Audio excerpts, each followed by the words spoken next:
Hello, classmates. Thanks for watching. I will be discussing topic 2 regarding Brandon Marshall and if I would sign him to a contract. As a general manager, you do what is best for the team while ensuring that it's aligned with the vision and the strategic plan of the organization.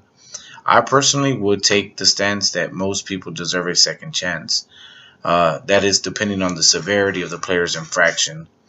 Given that Marshall did not break the law, I would sign him to the team if he could help the team win. However, the decision to sign a player must be aligned with the organizational vision and strategic plan. It is critical that all parties are on the same page to ensure success.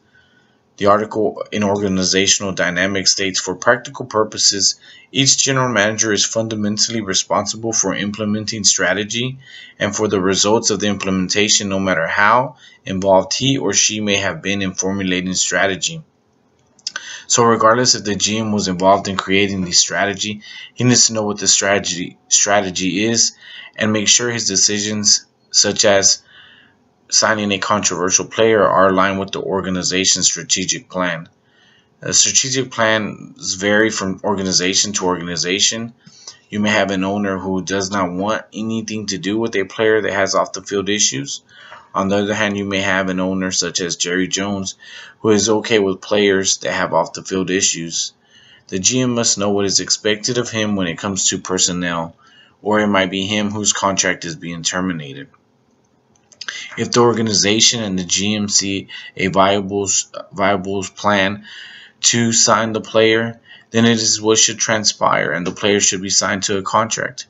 However, given that this player has been released from 2 endorsement contracts, it would be a wise decision to have some type of moral clause to protect the organization. I would put in this contract a moral clause to ensure no further off the field issues occur. I might go as far as to put explicit language that stipulates no further protests besides the kneeling down during the national anthem. The verbiage that can be found in some contracts in regards to moral clause reads as the following. The employee agrees to conduct himself with due regard to public conventions and morals, and agrees that he will not do or commit any act that will tend to degrade him in society or bring him into public hatred, contempt, scorn, or ridicule, or that will tend to shock, insult, or offend the community or ridicule public morals or decency or prejudice. Depending on whose interpretation is used, this can mean a lot of things and is one reason why it is in many players' contracts to allow the organizations to terminate the contract if they deem it necessary.